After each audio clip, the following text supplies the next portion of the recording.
Hi everyone, this is Richa Singh and I welcome you all to this YouTube channel Study Philly IAS. And today we are going to talk about revolution, the word, what it means and how it has evolved during 14th to 17th century in Europe. तो आज हम particular word Renaissance के बारे में बात करने वाले हैं। कैसे ये इन 14th टू 17th सेंचुरीज़ के बीच में ये वर्ड जो है वो कैसे ये इवॉल्व हुआ, कैसे ये टर्मिनोलॉजी निकल के सामने आई, क्या इसके फीचर्स हैं और क्या इसे बाकी सारी पुरानी चीज़ों से अलग करता है, क्यों हम इसे रेनेसा बोलते हैं, रेवोल्यूशन बोलते हैं, क्यों हम इसे मॉडर्न आइडियाज़ के साथ कनेक्ट करते हैं। तो आज हम इन्हीं सब चीज़ों के बारे में बात करने वाले हैं। ये सीरीज़ वर्ड हिस्ट्री की स्टार्ट हो चुकी है। आप सभी प्लीज़ शेयर कीजिए, सब्सक्राइब कीजिए, लाइक कीजिए और अपनी यूपीएससी प्रिपरेशन की जर्नी को और बाकी जो भी गवर्नमेंट एग्ज़ामिनेशंस हैं वो सारी जर्नी को आप इजी कर सकते हैं, इजी बना सकते हैं इस सीरीज़ के माध्यम से, क्योंकि यहाँ पर मैं वर्ड हिस्ट्री का बहुत ही बेहतरीन कंटेंट प्रोवाइड करने वाली हूँ जो आपके एग्ज़ामिनेशन में बहुत ज़्यादा हेल्पफुल रहेगा। इसके लिए आपको किसी भी कोचिंग इंस्टीट्यूट में जाने की ज़रूरत नहीं है। आप अगर थॉरली वीडियोस को देखते हैं, नोट्स बनाते हैं और जो बुक्स मैं बताऊंगी उन बुक्स को फॉलो करते हैं तो आपकी वर्ड हिस्ट्री बहुत ही अच्छे तरीके से कवर हो जाएगी।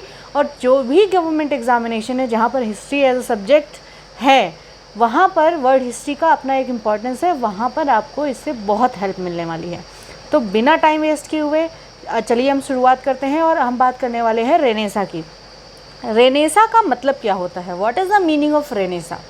रेनेसा का एक लैटिन वर्ड से लिया गया है जिसका इनिशियल जो मतलब है, मीनिंग है, वो है रीबर्थ। रीबर्थ का मतलब तो आप सभी जानते हैं, नया जन्म होता है। ऐसे ही हमारी जो पुरानी विचारधाराएं मिडीवल एज की चली आ रही हैं, जब हम उन विचारधाराओं से हटकर कुछ नया सोचते हैं, यानी कि हमारे विचारों का एक नया जन्म होता है, उसे ही हम रेनेसा का नाम देते हैं। रेनेसा मतलब कि रीबर्थ ऑफ द थॉट्स, ठीक है। तो रेनेसा में हम जब थॉट प्रोसेस को एक नई ऊंचाई देते हैं, एक नया साकार रूप देते हैं, तो वो हमारा रेनेसा, जब हम अपने विचारों को एक नई तरीके से एक्सप्रेस करते हैं तो वो रेनेसा बन जाता है, ठीक है। अब हम इसको डिफ्रेंशिएट कैसे करेंगे, तो सबसे best way of differentiation is the comparison. So we will compare the medieval age characteristics with the modern age characteristics. किन कैरेक्टरिस्टिक्स की वजह से एक टाइम पीरियड को हम मिडीवल में कैटेगराइज करते हैं और एक टाइम पीरियड को हम मॉडर्न में कैटेगराइजेशन करना शुरू कर देते हैं। तो अगर हम 14th सेंचुरी 15th सेंचुरी से पहले की बात करें तो वहाँ पर कुछ चीज़ें जो यूरोप में हुआ करती थी, क्योंकि देखिए ये जितना भी एक नए थॉट प्रोसेस की बात करें, रिवॉल्यूशन की बात, जो भी डेवलपमेंट्स हमें देखने को मिलते हैं वो सारे के सारे हमें यूरोप में देखने को मिलते हैं। सबसे पहले यूरोप में ये सारी चीज़ें हुई, ये नए नए विचारधाराएँ निकल के आई, उन्हीं विचारधाराओं को फिर ईस्ट ने फॉलो किया, उनको देखा है। तो यूरोप में जो भी आपके मेजर चेंजेस हुए, उन मेजर चेंजेस को वर्ड हिस्ट्री में बहुत बड़ा महत्वपूर्ण स्थान मिला हुआ है और उनको हमने अलग अलग कैटेगरी में कैटेगराइज किया है। तो आइए हम सबसे पहले कंपेयर करते हैं। अगर हम बात करें मिडीवल टाइम की, यानी कि 14th-15th सेंचुरी से पहले की, उस समय मिडीवल टाइम में चर्च का डोमिनेंस हुआ करता था। वहाँ पर कैथोलिक चर्चेस हुआ करते थे। लोगों को रीजन पे ज़्यादा, मतलब वो बोलते हैं ना, तार्किक तरीके से सोचते नहीं थे, वो डिपेंड करते थे फादर्स पे, पादरी पे। पादरी ने जो बोल दिया ये सही है तो लोगों के लिए वो सही हो गया, पादरी ने बोल दिया ये गलत है तो लोगों के लिए वो गलत हो गया। तो डोमिनेंस ऑफ चर्च हुआ करता था। और डोमिनेंस ऑफ चर्च इसलिए पॉसिबल था क्योंकि डिवाइन पावर ऑफ किंगशिप का कॉन्सेप्ट मिडीवल टाइम में था। राजाओं को अपनी सत्ता बनाए रखनी थी, उसके लिए उनको चर्च का सपोर्ट बहुत ज़रूरी था। चर्च क्या कर रहा था, जो एक बेसिक, जो आपका बेस सोशल स्ट्रक्चर होता है, ठीक है, ज़मीनी स्तर का जो सोशल स्ट्रक्चर होता है, जो आम आदमी होते हैं, मज़दूर होते हैं, कामगार होते हैं, किसान होते हैं, वो सारे आप आज के टाइम पे भी देखिए, ये सारे लोग जो होते हैं वो धार्मिक संस्थानों से बहुत जुड़े हुए होते हैं, चाहे वो मंदिर हो, मस्जिद हो या कोई और धार्मिक संस्थान। इसी तरीके से यूरोप में लोग चर्च को ज़्यादा मान्यता देते थे, पादरी की बात पे ज़्यादा विश्वास करते थे, तो डोमिनेंस ऑफ चर्च हुआ करता था, वहाँ पर रीजन का इम्पोर्टेंस नहीं था। ठीक है, तो ये पहला रीजन हो गया कि dominance of church was there in medieval times. लेकिन जैसे ही हम 14-15 सेंचुरी के बाद की बात करते हैं, धीरे धीरे नए नए फिलोसोफर्स आए, साइंटिफिक डेवलपमेंट हुआ, जिसकी वजह से लोगों की जो सोचने और समझने की जो एक तरीका है, द वे ऑफ थिंकिंग, वो चेंज हुआ। उन्होंने तर्क शक्ति को यानी कि रीजन को इम्पोर्टेंस देना शुरू किया, रैशनैलिटी को इम्पोर्टेंस देना शुरू किया। इससे पहले जो भी आपके कल्चरल एंड रिलीजियस ट्रेडिशंस लोग फॉलो कर रहे थे, वो सुपरसीड किया किसने? रीजन ने, रैशनैलिटी ने। लोग जो कुछ भी अब फॉलो कर रहे थे उसमें वो रीजन ढूंढते थे। अगर हम साइंस की बात करें, साइंस में भी मिडिवल टाइम में डिडक्टिव मेथड्स यूज़ किए जा रहे थे, लेकिन धीरे धीरे से वो डिडक्टिव मेथड्स को चेंज करके इंडक्टिव मेथड्स पे आ गए लोग। इंडक्टिव मेथड का मतलब होता है कि हम अगर साइंस में किसी एक थ्योरी की बात करते हैं तो उसके लिए एक प्रूफ होना चाहिए, रीजन होना चाहिए, रैशनैलिटी होनी चाहिए, एक तार्किक आपके पास उसके लिए एक्सप्लेनेशन होना चाहिए कि अगर कोई चीज़ है तो वो क्यों है। और ये सारी चीज़ें आती हैं ऑब्जर्वेशन से, एक्सपेरिमेंटेशन से। ठीक है, तो ये जो डिफरेंस, हमें बहुत बड़ा डिफरेंस देखने को मिलता है मिडिवल और मॉडर्न टाइम में। ठीक है, और यही कारण था कि रेनेसा जो है उसका एक बोलते हैं ना रीबर्थ, जन्म हुआ। रेनेसा वर्ड हमें निकल के सामने आया, लोगों के थॉट प्रोसेस में मॉडर्न आइडियाज़ जो हैं वो हमें देखने को मिलते हैं। तो पहला था dominance of church, Catholic church हुए करते थे। धीरे धीरे क्या हुए कि डेवलपमेंट ऑफ प्रोग्रेसिव आइडियाज़ हमको देखने को मिलते हैं, और वो उसमें सबसे बड़ा कंट्रीब्यूशन होता है फिलोसोफर्स का।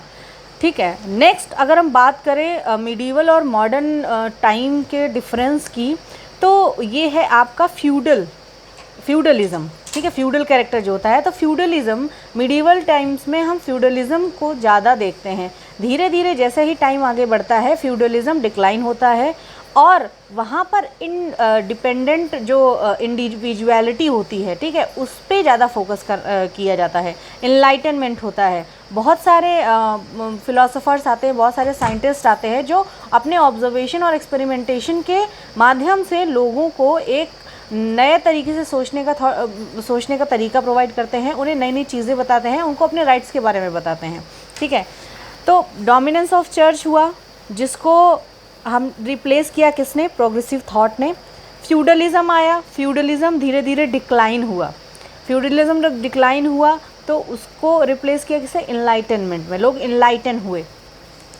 नेक्स्ट जो एक कैरेक्टरिस्टिक है मिडिवल और मॉडर्न के बीच की, तो जब हम मिडिवल टाइम की बात करते हैं वहाँ पर लोग इम्पॉर्टेंस दे रहे थे ग्रुप्स को, इंडिविजुअलिटी को इम्पॉर्टेंस नहीं मिल रहा था।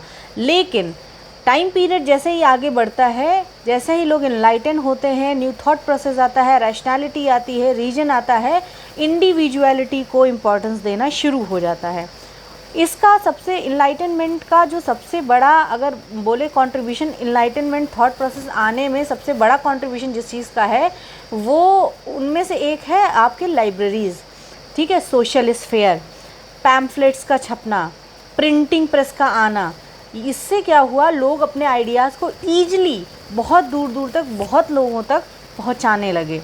बुक्स का आना, ठीक है, बहुत लार्ज स्केल में बुक्स की प्रिंटिंग होना, न्यूज़पेपर्स की प्रिंटिंग होना, तो ये सारी चीज़ें, ये जो डेवलपमेंट्स हैं, इन सारे डेवलपमेंट्स ने धीरे धीरे कंट्रीब्यूट किया हुआ है हमारे इनलाइटनमेंट जो एक प्रोसेस है उसको।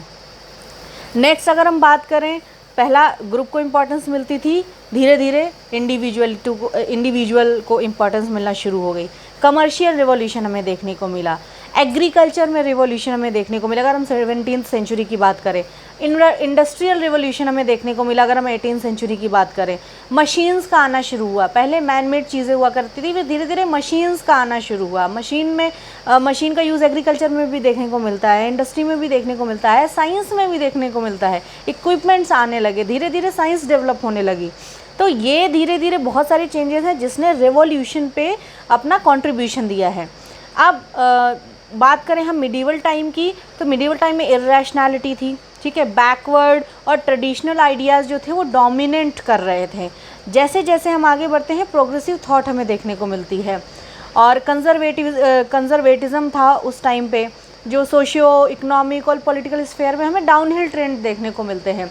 डिवाइन राइट्स ऑफ किंगशिप देखने को मिलता है, यानी कि जो आम जनता है उसको कम इम्पोर्टेंस मिलती है, ठीक। लेकिन धीरे धीरे जैसे ही देखते हैं कि बहुत सारे वॉर्स होते हैं इस दौरान, और उन वॉर्स की वजह से जो किंग्स होते हैं, जो राजा महाराजा होते हैं, उनकी फाइनेंशियल कंडीशंस जो हैं वो बहुत ही ज़्यादा डिक्लाइन कर जाती हैं, जिसकी वजह से उन्हें असेंबलीज़ का सहारा लेना पड़ता है।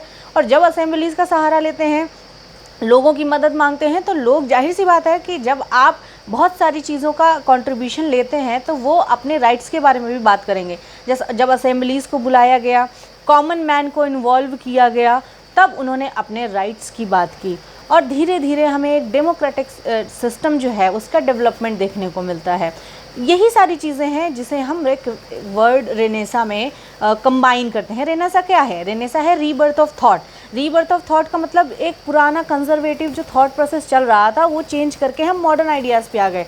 मॉडर्न आइडियाज़ का मतलब होता है ऐसी चीज़ें, ऐसे ट्रेंड्स जो हमें लगता है कि हमारे लिए सही नहीं है, हमारे ग्रोथ के लिए सही नहीं है, ठीक है। एक पर्सनालिटी डेवलपमेंट एक वर्ड होता है। तो पर्सनालिटी डेवलपमेंट में क्या होता है? अगर हम फ्रीली अपने बारे में सोच सकते हैं, अपने आसपास जो हो रहा है उसके बारे में समझ सकते हैं, अपनी बात को रख सकते हैं, वो है एक प्रोग्रेसिव आइडिया, और उसी से हमारी पर्सनालिटी डेवलप होती है। अगर हमें सोचने समझने की, नई तरीके से अपनी चीज़ों को देखने की, ऑब्जर्व करने की, अपनी बात को रखने की अगर हमें फ्रीडम नहीं है, तो हमारा पर्सनालिटी डेवलपमेंट किस तरीके से होगा? नहीं होगा।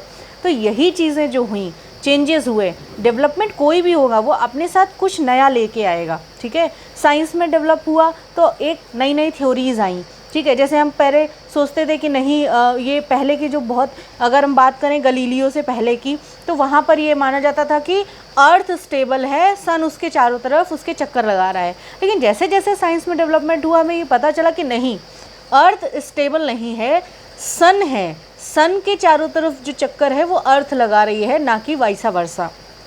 ये चीज़ें धीरे धीरे डेवलप हुई, नई नई थ्योरीज आए, नए नए एक्सपेरिमेंट हुए, नया नया ऑब्जर्वेशन हुआ, रैशनैलिटी में बहुत सारा इम्प्रूवमेंट आया, इंडक्टिव मेथड्स जो हैं वो आए।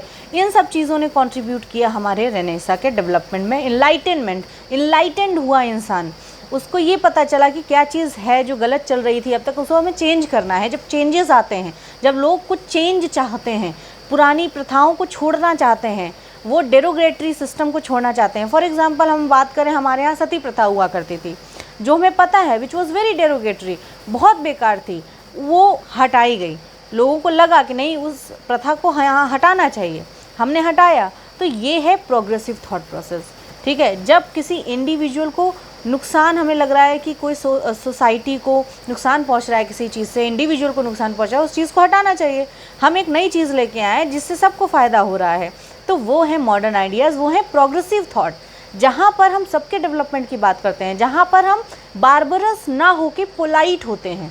तो यही धीरे धीरे ट्रांजिशन है, वो हमारा मिडीवल से मॉडर्न की तरफ हमें लेके आता है, वो हमारा इरैशनैलिटी से रैशनैलिटी की तरफ लेके आता है, और वही हमें रेनेसा और एनलाइटनमेंट की तरफ भी लेके आता है।